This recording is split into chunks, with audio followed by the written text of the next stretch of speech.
नाज़रीन, यमन ने इसराइल के बाद अमेरिका के खिलाफ भी ऐलान जंग कर दिया है, जिसके बाद हालात बहुत ज्यादा खराब हो चुके हैं। इसके साथ साथ इसराइल अपने बहरी जहाजों का रास्ता मोड़ने पर मजबूर हो गया है, जिससे उसे रोजाना बिलियंस ऑफ डॉलर्स का नुकसान हो रहा है और वो तमाम शर्तें मानने पर मजबूर हो रहा है। इसके साथ साथ हिजबुल्लाह ने मुकम्मल तौर पर तबाही मचा रखी है। अभी उनके ड्रोन्स ने बड़ा हमला किया, उनकी कई बिल्डिंग्स को उड़ा दिया है। इसके साथ साथ न सिर्फ उनको इकोनॉमी का नुकसान पहुंचाया जा रहा है, बल्कि उनके लाखों शहरी अपने घर बार छोड़ चुके हैं। बिल्कुल वैसे ही जैसे गजा के लोगों को डिस्प्लेस किया गया, वैसे ही इनके शहरी अपने घर छोड़ने पर मजबूर हो रहे हैं। तो उनको भी अंदाजा हो रहा है कि जब 75 साल आपने जो कुछ उनके साथ किया, आज वो उन्हें खुद को भुगतना पड़ रहा है। तो वो सब पूरा जो गुस्सा है वो अपनी हुकूमत पर निकाल रहे हैं। इसके साथ साथ इलोन मस्क कमाल कर गया। इलोन मस्क बाजी ले गया है। इलोन मस्क ना ही बिका और ना ही झुका। जो काम उसने कर दिखाया नाज़रीन, उसकी कोई मिसाल नहीं मिलती। दुनिया में कोई ऐसा बिलियनर नहीं आया जो इतना बहादुर, गैरतमंद हो और जिसने हक की परवाह की, सच की परवाह की, ह्यूमैनिटी की परवाह की और फिलिस्तीन के लिए खड़ा रहा और इसराइल के आगे झुकने से इनकार कर दिया। आपने देखा कि किस तरह इसराइल ने पूरी कोशिश की, उसको अपने मुल्क बुलाया और बड़ा उनको कन्विंस करने की कोशिश की। एडवर्टाइजमेंट वापस लेकर उस पर प्रेशर डाला गया, लेकिन इलोन मस्क ने अमेरिका पहुंच पर जो ऐलान किया, जो उनका अहम तरीन उन्होंने बात की है, वो उसने हिला के रख दिया और इसराइल के इस वक्त होश उड़ गए कि हम तो क्या प्लान बनाए थे, बैठे थे, लेकिन इलोन ने कमाल कर दिया। वो अहम तरीन तफसीलात भी आपके साथ शेयर करेंगे। जिन लोगों ने चैनल को सब्सक्राइब नहीं किया, वो चैनल को जरूर सब्सक्राइब कर लें ताकि हर आने वाली वीडियो आप तक पहुंच सके। सबसे पहले नाज़रीन, हम आपको यमन के हवाले से अपडेट करते हैं। आपको पता है कि यमन मुसलसल प्राइमरी वॉर जोन बना हुआ है। यमन जिस तरह से मुअस्सर साबित हो रहा है इस जंग में, इससे पहले यमन की भी कोई ऐसी मिसाल नहीं मिलती। इसराइल ने इससे पहले कितनी ही बार गजा पर हमला किया है, कितनी ही बार अरबों की जंगें हुई हैं, लेकिन यमन ने इस वक्त जो किरदार अदा किया है माजी में, उसकी भी कोई मिसाल नहीं मिलती। और यही वजह है कि वो इसराइल को पूरी तरह से घुटनों पर ले आया है। वो तमाम शराइत मानने के लिए मजबूर हो रहा है। लेकिन इसराइल से पहले मैं आपको अमेरिका के हवाले से अपडेट कर दूं कि अमेरिका के खिलाफ अब यमन ने ऐलान जंग कर दिया है। यमन ने कैटेगोरिकली कह दिया है कि अगर अमेरिका हमारे मफादात पर या हम पर कोई हमला करेगा, कोई हमारे इंटरेस्ट के खिलाफ जाएगा, तो उसे ऐलान जंग समझा जाएगा और हम फौरी अमेरिका पर हमला करेंगे। हालांकि यमन हमला इन पर कर भी चुका है। इससे पहले देखें, उन्होंने 2 बार इनकी नेवी को निशाना बनाया। गो के उनके मिसाइल ने उनकी नेवी को जाकर हिट नहीं किया, लेकिन उन्होंने तो निशाना बनाया, उन्होंने तो हमला कर दिया। लेकिन अब यमन ने कैटेगोरिकली, उनके तर्जुमान का बयान अभी सामने आया कुछ देर पहले, उन्होंने कहा है कि अगर अमेरिका हमारे खिलाफ कोई इकदाम उठाता है तो हम उसे डिक्लेरेशन ऑफ वॉर समझेंगे, हम उसे ऐलान जंग समझेंगे और फिल फॉर अमेरिका पर हमला करेंगे। क्योंकि इस वक्त सिचुएशन बहुत ज्यादा क्रिटिकल है। यमन मुसलसल चूंकि इसराइली जो शिप्स हैं उनकी हंटिंग जारी रखे हुए, उनकी तलाश में है, उनको पकड़ रहा है। तो यहां पर एक खतरा यह भी है कि अमेरिका उसमें इंटरवीन कर सकता है और अमेरिका यमन के खिलाफ कोई ऑपरेशन कर सकता है, कोई उनसे जहाज छुड़वा सकता है। हालांकि आप देखें कि इससे पहले अमेरिका ने एक स्टोरी रिपोर्ट हुई थी कि अमेरिका ने इस यमन से जाकर जहाज छुड़वाया है और जो सेंट्रल पार्क जहाज इन्होंने पकड़ा था, अमेरिका ने जाकर छुड़वाया है। बाद में यमन ने डिनाई किया तो अमेरिका को भी पीछे हटना पड़ गया और यह पता चला कि अमेरिका की यह झूठी स्टोरी थी। तो इस तरह अब यह चीज उसी तरह मौजूद है कि क्या अमेरिका कहीं पर जाकर इंटरवीन करेगा। तो यमन ने पहले ही ऐलान जंग कर दिया कि अगर तुमने इंटरवीन किया, अगर तुमने हमारे और इसराइल के दरमियान आने की कोशिश की, तो हम उसे ऐलान जंग समझेंगे। बिल्कुल वैसे ही जैसे हमने इसराइल के खिलाफ ऐलान जंग कर रखा है, तुम्हारे खिलाफ भी वो ऐलान जंग होगा और तुम्हारी एक एक चीज को निशाना बनाएंगे। यानी इसके बाद हम मुकम्मल तौर पर जंग में चले जाएंगे। फिर यमन जो है वो अमेरिकी नेवी को निशाना बनाएगा। इसी रेड सी में इनकी बेसिस भी हैं, कुछ आइलैंड्स हैं जहां पर अमेरिकी बेसिस भी मौजूद है, तो उन बेसिस को निशाना बनाया जाएगा। मिडल ईस्ट में उनको निशाना बनाया जाएगा तो हालात बहुत ज्यादा क्रिटिकल हो सकते हैं। उन्होंने कैटेगोरिकली वाशिंगटन को वार्न किया है कि बिल्कुल ऐसे किसी भी अमल से बाज रहना, वगरना फिर ना कहना कि यह कोई पुराना वक्त है। अब आज का यमन पहले के यमन से मुख्तलिफ है और तुमको सख्त तरीन जवाब दिया जाएगा। तो यह तो हो गया अमेरिका के खिलाफ ऐलान जंग और उसने बिल्कुल उन्होंने वाज़ेह तौर पर किया। तो यह भी कमाल बहादुरी है कि आप देखें, ईरान और लेबनान के बाद यमन ने इस तरह कैटेगोरिकली ऐलान जंग किया है और उनके जो नेवी है उसको निशाना पहले भी बनाया है और उसके बाद फुल स्केल पर जंग छेड़ने का ऐलान कर दिया है। अब जरा आ जाइए कि इसराइल के साथ क्या बीत रही है। मैं कहता हूं नाजरीन, जो किरदार यहां पर यमन अदा कर रहा है उसकी भी कोई मिसाल नहीं मिलती। यमन इस तरह से घुटनों पर ले आया है इसराइल को कि उसकी इकोनॉमी की धज्जियां बिखेर के रख दी हैं। रोजाना बिलियंस ऑफ डॉलर्स का उनको नुकसान उठाना पड़ रहा है। और मेरी बात आज आप लिख लें, जो काम इस वक्त यमन ने कर डाला है, ये 10 दिन भी अब झेल नहीं सकते। जो काम इस वक्त यमन कर रहा है 10 दिन भी ये झेल नहीं सकते। इन्हें कोई फैसला करना होगा, या तो ये यमन को खत्म करें, उन पर ऐलान जंग करके उसको खत्म करें, जो कि पॉसिबल नहीं है। दूसरा ये कि इनको सीज फायर करना पड़ेगा, पीछे हटना पड़ेगा, क्योंकि जो काम इनको करना पड़ रहा है पॉसिबल ही नहीं है कि 10 दिन भी झेल सके। हुआ नाजरीन क्या है कि आप नक्शे पर देख लें कि यमन ने कितना बड़ा काम कर डाला है और ये इसराइल की मौत के मुतरादिफ है। ये आप देखें कि रेड सी से उन्हें अपने बेड़े जो हैं उनका रास्ता डाइवर्ट करना पड़ गया। आपको पहले एक तफसीली वीडियोस में बता चुका हूं कि रेड सी यूरोप और एशिया को जोड़ने का वाहिद रास्ता है। यूरोप के आगे फिर अमेरिका आता है, कनाडा आता है, और इस तरफ एशिया में आप नीचे ऑस्ट्रेलिया और न्यूजीलैंड है, आगे चाइना और रशिया है, आपका इंडिया, पूरा मतलब एशिया उसमें शामिल है। तो इन सब को जो जोड़ने का वाहिद रास्ता है वो रेड सी। अगर रेड सी का रास्ता बंद कर दें तो इट्स मीन कि आपने दुनिया को दो हिस्सों में डिवाइड कर दिया। ये ओनली वे है समंदर के जरिए कनेक्ट करने का। तो ट्रेड का दुनिया में सिर्फ ये एक ही रास्ता है। तो यहां पर उन्होंने, चूंकि इजरायली जहाज गुजर नहीं सकते, तो अब वो मजबूर हो गए हैं रास्ता डाइवर्ट करने पर। तो अब वो कौन सा रास्ता ले रहे हैं आप देख लीजिए। ये ऊपर से होकर अफ्रीका से घूमकर ये आ रहे हैं, और ये जो इतना लंबा रूट है, ये आपको पता है कितने दिन लगेंगे?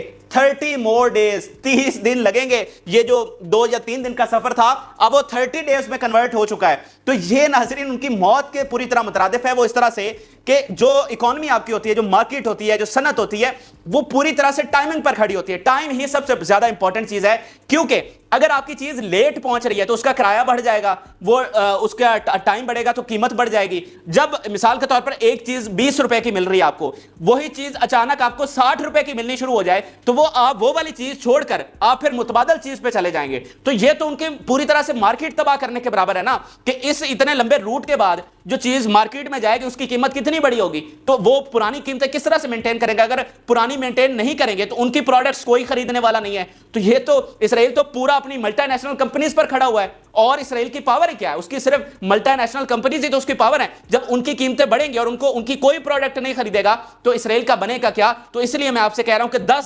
10 दिन से 1 घंटा भी आगे नहीं जा सकते। ये 10 दिन में मैं आपको मैक्सिमम बता रहा हूं। 2 ही रास्ते हैं, या तो ये रूट क्लियर करवाना होगा, या जंग के जरिए करवाएं, या फिर ये पूरा अमन तरीके से करवाएं। यानी यमन ये कह चुका है कि आप गजा से विड्रॉ कर लें, बमबारी बंद कर दें, मुकम्मल सीज फायर कर लें, तो हम भी आपका रास्ता खोल देंगे। तो 2 ही रास्ते हैं। रास्ता तो खुलवाना ही खुलवाना है, 10 दिन से ऊपर ये नहीं जा सकते। रास्ता खुलवाने के 2 तरीके हैं। एक जंग है, फुल स्केल वॉर है कि आप इस पूरे इलाके पर कब्जा करें और यमन को आप जवाब दें जंग के जरिए। और उसमें जो आपके साथ होनी है वो भी तारीख देखेगी। आप गजा को फतह नहीं कर सके तो यहां यमन का आपने आकर क्या बिगाड़ लेना है? तो या जंग है या फिर वही घुटनों पर आकर तमाम शरायत माननी है। तो ये 2 ही इसने फैसले करने हैं और ये 10 दिन से ऊपर नहीं जा सकता। तो इतना बड़ा काम नाज़रीन यमन ने किया है।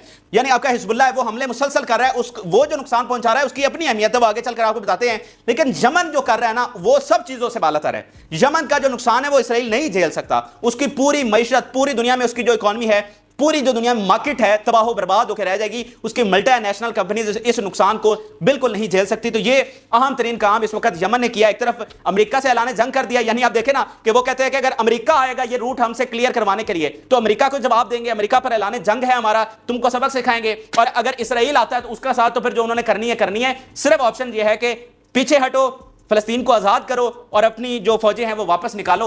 ये इस वक्त सबसे बड़ी डिमांड है। जब तक ये पूरी नहीं होती, यमन ये जो अपनी हंटिंग है, ये जो उनका ब्लॉकेड कर रखा है, ये इसी तरह से जारी रखेगा। तो यमन की बहादुरी को भी सलाम है, जिस तरह से वो इस जंग में अहम तरीन किरदार अदा कर रहे हैं। और इसमें आप अहम तरीन चीज ये देखें कि ये तो हमेशा का दर्द सर पैदा हो गया है। यही बात है जो दुनिया भर के मिलिट्री एक्सपर्ट कह रहे हैं, और हम बार बार आपको वीडियोस में बता रहे हैं कि 7 अक्टूबर से पहले का इसराइल और 7 अक्टूबर से बाद का इसराइल ये बिल्कुल मुख्तलिफ है। ग्राउंड रियलिटीज इस एक हमले ने बिल्कुल बदल दी है।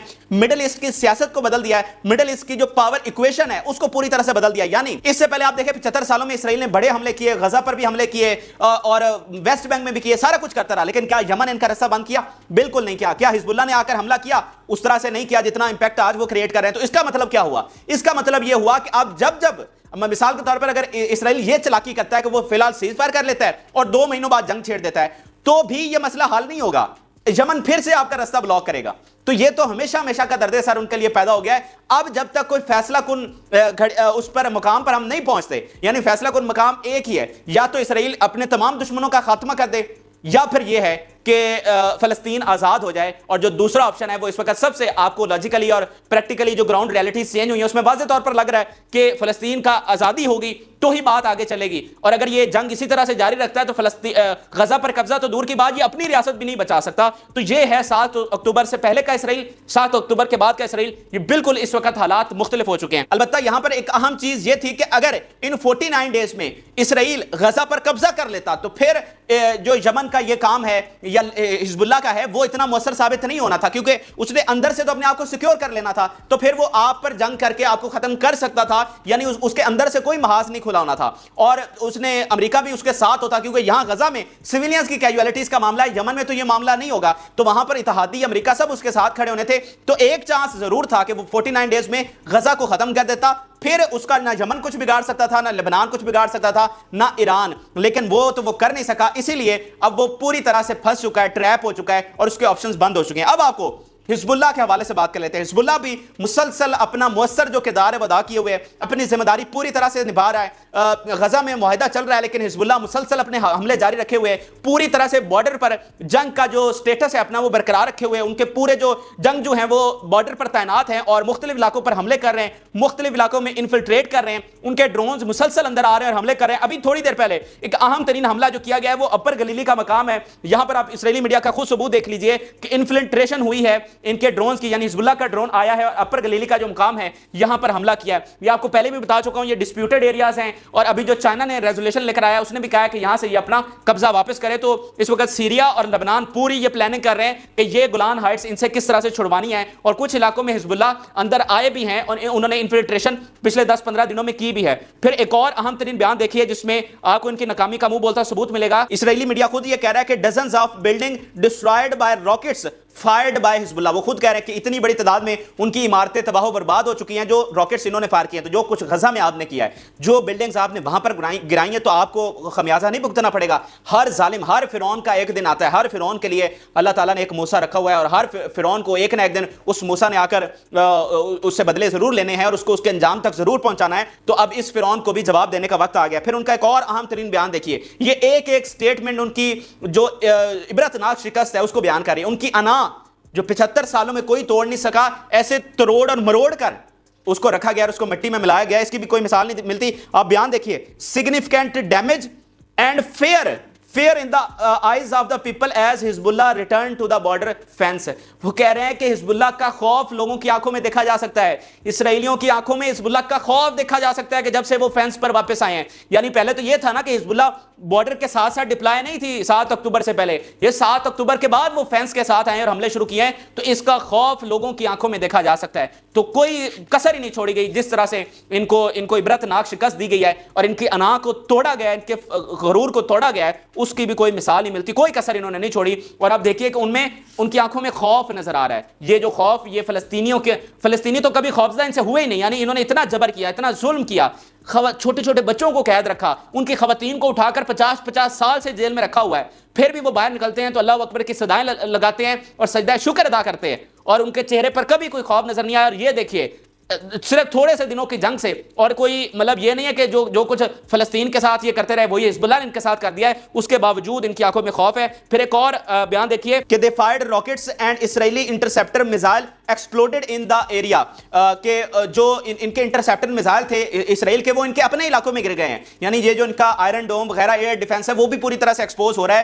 ان کے جو اپنے یہ جو ایئر ڈیفنس سسٹم ہوتا ہے، پہلے بھی بتا چکا ہوں، مختصر سا دوبارہ بتا دیتا ہوں کہ یہ جب مخالف سمت سے جو راکٹس اور میزائل آ رہے ہوتے ہیں اس کے مقابلے میں یہ میزائل فائر کیا جاتا ہے اور وہ ہوا میں جا کر اس میزائل سے ٹکراتا ہے اور اسے ہوا میں تباہ کر دیتا ہے۔ یہ بیسیکلی ہوتا ہے آپ کا ایئر ڈیفنس سسٹم۔ تو وہ جو ان کا انٹرسیپٹر میزائل آتا ہے اس میزائل کو تباہ کرنے کے لیے، چونکہ وہ نکارا ہو چکا ہے اور صحیح طرح سے فنکشن نہیں کر رہا، تو وہ اپنے علاقوں میں گر رہا ہے، تو اس سے بھی ان کا نقصان ہو رہا ہے۔ اب ذرا ایلون مسک کی بات کر لیتے ہیں کہ ایلون مسک نے جو مثال قائم کی ہے، پہلے تو دونوں ہاتھوں سے اس شخص کو سلام ہے کہ جس طرح سے جرت اور بہادری کا اس شخص نے مظاہرہ کیا ہے، نہ جھکا ہے نہ بکا ہے، اور اسرائیل نے پوری کوشش کی، پریشر بھی ڈالا، تمام حربے استعمال کیے جو یہ دنیا بھر کے کمپنیز کے خلاف، ان کے ملکوں کے سربراہان کے خلاف استعمال کرتے ہیں، کوئی ایسی چیز نہیں چھوڑی گئی ایلون مسک کے خلاف، لیکن پھر بھی وہ کھڑا رہا۔ اس لیے میں کہتا ہوں ایلون مسک پوری امت مسلمہ، تمام عرب حکمرانوں سے بھاری ہے، وہ سب پر بازی لے گیا، وہ پوری دنیا کے بے ضمیر حکمرانوں پر بازی لے گیا ہے، اور جس طرح سے ہیومینٹی کی وہ خدمت کر رہا ہے، جس طرح حق اور سچ کے ساتھ وہ کھڑا ہوا ہے اور اپنے جو مفادات ہیں اس کو پشت سے ڈالا ہوا ہے، کسی کھاتے میں اس نے نہیں رکھا ہوا اپنے پیسے اور مفادات کو، دولت کو، بلکہ حق کے ساتھ کھڑا ہوا ہے، بالکل اس کی کوئی مثال نہیں ملتی۔ اور یہ آپ کو اندازہ نہیں ہے کہ یہ ٹویٹر دنیا میں کتنا بڑا انقلاب لے کر آ رہا ہے۔ یہ ٹویٹر آپ کی دنیا بدل رہا ہے۔ آج سے پہلے مجھے بتائیے کہ کیا ایسا کوئی پلیٹ فارم تھا جو آپ کو بالکل جہاں پر آپ سچ لکھ سکتے تھے اور اس کا اتنا امپیکٹ تھا. یعنی آپ صرف یہ چیز دیکھیں, اگر غزہ کی جنگ اسی طرح سے ہو رہی ہوتی اور بے شک اسرائیل کے ساتھ یہی کچھ ہو رہا ہوتا, لیکن اگر ٹویٹر اور یہ سوشل میڈیا نہ ہوتا تو کبھی بھی دنیا میں یہ جو لوگ اٹھے ہیں, ان کے حق میں احتجاج کیا, پبلک اوپینین شفٹ ہوئی ہے, ان کی حکومتوں پر پریشر پڑا ہے, یورپ پیچھے ہٹا ہے, آپ کا امریکہ پیچھے ہٹا ہے, یہ کبھی بھی نہیں ہو سکتا تھا ٹویٹر اور سوشل میڈیا کے بغیر. تو آپ کی دنیا آج بدل رہی ہے. اس ٹویٹر اور سوشل میڈیا نے بتایا ہے کہ دنیا کے کسی بھی کونے میں ظلم ہوگا, آج وہ ظلم جاری نہیں رہ سکتا. تو یہ آپ کا ٹویٹر اور سوشل میڈیا دنیا بدل رہا ہے, اتنا زیادہ اس کا امپیکٹ ہے. اور اسی لیے $50 بلین سے زیادہ پیسے لگا کر ایلون مسک نے یہ خریدا تھا. اس کے پیچھے یہ پورا ویژن تھا. آج اس نے پوری دنیا کی حکومتوں کو, چاہے وہ امریکہ کی کیوں نہ ہو, اس نے اپنی نوک کے نیچے رکھا ہوا ہے. امریکہ نے اس کے بیان کو کنڈیم کیا تھا, امریکہ اس کو کنڈیم کر چکا ہے ایلون مسک کو, لیکن اس نے کسی کھاتے میں نہیں ڈالا. اسرائیل نے کتنا کچھ اس کے ساتھ کیا, اس نے کسی کھاتے میں نہیں ڈالا. تو آج صرف ایک ٹویٹر, اس کے پاس اتنی پاور ہے کہ اس نے دنیا بھر کو اپنی یہ جو ظالم ہیں ان کو اپنی نوک کے نیچے رکھا ہوا ہے. اب دیکھیں کہ انہوں نے آپ کی ایپل کمپنی, آپ کی اڈوب, آپ کی آئی بی ایم, آپ کی اور بہت ساری ملٹی نیشنل کمپنیز, ان تمام نے ایڈورٹائزمنٹ واپس لی اور پریشر ڈالا کہ اسرائیل کے حق میں چیزیں کی جائیں. لیکن ایلون مسک نے انکار کیا, ان کو ان کی اوقات یاد دلوائی. اسرائیل نے اس کو اپنے ملک بلایا اور بڑی کنونس کرنے کی کوشش کی. کبھی پتہ نہیں اس کو کہاں لے کر جا رہے ہیں, کبھی کچھ دکھا رہے ہیں, لیکن بالکل وہ اس کو حقیقت پتہ ہے کہ سچا کون ہے اور جھوٹا کون ہے. اور ابھی جب وہ دورہ کرنے کے بعد واپس پہنچا, جو سب سے پہلا اس نے انٹرویو دیا ہے, جو بات اس نے کہی ہے, جو پیغام اس نے دیا ہے, میں کہتا ہوں آپ داد دینے پر مجبور ہوں گے اور آپ کہیں گے کہ بالکل ایلون مسک کو آپ کا بھی سلام ہے جو کام اس نے کیا ہے. انٹرویو جناب انہوں نے واپس جا کر, پہلا انٹرویو ایلون مسک نے دیا اسرائیل کے دورے کے بعد, اور اسرائیلی اور ان کی لابی بڑی مطمئن تھی کہ ایلون مسک کو اب انہوں نے قابو کر لیا ہے. تو اس کا جو پہلے سے بھی سخت ریاکشن آیا ہے, دیکھیے صرف بیان دیکھیے آپ, میں کہتا ہوں دا دیں گے. ایلون مسک سے پوچھا گیا کہ اب آگے کیا کرنا ہے, یہ جو بڑی بڑی کمپنیز آپ سے ایڈورٹائزمنٹ واپس لے رہی ہیں, تو آپ کا کیسے آگے کام چلے گا. تو اس نے پتہ کیا جواب دیا, اس نے کہا گو fuck yourself, go fuck yourself. یہ ایلون مسک نے کہا, سامنے ہزاروں کی تعداد میں آڈینس بھی بیٹھی ہوئی تھی. وہ جو ہوسٹ ہے وہ خود حیران رہ گیا, اس نے مطلب وہ سمجھ نہیں آیا کہ ایلون مسک کیا رہا ہے. مطلب اتنا بڑا بیان اس نے دے دیا. ایپل کو, اڈوب کو, آپ کی آئی بی ایم کو, آپ کے مائکروسافٹ کو, خربوں ڈالر کی یہ کمپنیز ہیں. اس نے کہا گو فک یور سیلف, کہ تم کیا سمجھتے ہو کہ تم ایڈورٹائزمنٹ واپس لے کر مجھے بلیک میل کر سکتے ہو, مجھ سے اپنی بات منوا سکتے ہو. گو فک یور سیلف. جو مطلب پوری طرح اس نے گالی نکال کے ان کو کہا کہ تمہارے ایڈورٹائزمنٹ کی مجھے کوئی ضرورت نہیں ہے. تو یہ کمال کر دیا ایلون مسک نے. حالانکہ درمیان میں کچھ لوگ ضرور ڈاؤٹ فل ہوئے تھے, جب ایلون مسک نے اسرائیل کا دورہ کیا تو ضرور کچھ لوگ ڈاؤٹ فل ہوئے تھے کہ شاید ایلون مسک نے گھٹنے ٹیک دیے ہیں اور ان کی بات مان گیا ہے اور اب ہمیں ٹویٹر پر سینسرشپ دیکھنے کو ملے گی, اور وہ والی بات پہلے نہیں رہے گی. لیکن ایلون مسک اس سے بھی زیادہ کھل کر سامنے آیا, اس سے بھی زیادہ سخت سٹینڈ اس نے لیا ہے. اسی لیے میں سلام کرتا ہوں, کیونکہ ہماری پوری تاریخ میں اتنا غیرت مند بلینئر ہم نے نہیں دیکھا جس کو اپنے پیسے کی پرواہ نہیں, لیکن حق کی پرواہ ہے, سچ کی پرواہ ہے اور ہیومینٹی کی پرواہ ہے. تو یہ ناظرین اہم ترین حقائق تھے جو کہ میں نے آپ کے سامنے رکھے ہیں. آپ اپنی رائے سے ضرور آگاہ کریں, ویڈیو کو اپنے دوستوں کے ساتھ, فیملیز کے ساتھ شیئر کریں, اور جن لوگوں نے چینل کو سبسکرائب نہیں کیا وہ چینل کو ضرور سبسکرائب کر لیں تاکہ ہر نئی آنے والی ویڈیو آپ تک پہنچ سکے. یہ آپ نے یاد رکھنا ہے, یہ فیصلہ کن گھڑی ہے, اب ہم کسی نتیجے پر پہنچے بغیر واپس نہیں موڑ سکتے. اس لیے ایک ایک چیز پر آپ نے نظر رکھنی ہے, اور اسرائیل کی پوری کوشش ہے کہ عوام کا دھیان اس جنگ سے ہٹایا جائے, لیکن ہم نے یہاں بھی ان کو ناکام کرنا ہے. اپنی رائے ضرور آگاہ کریں. اجازت اللہ.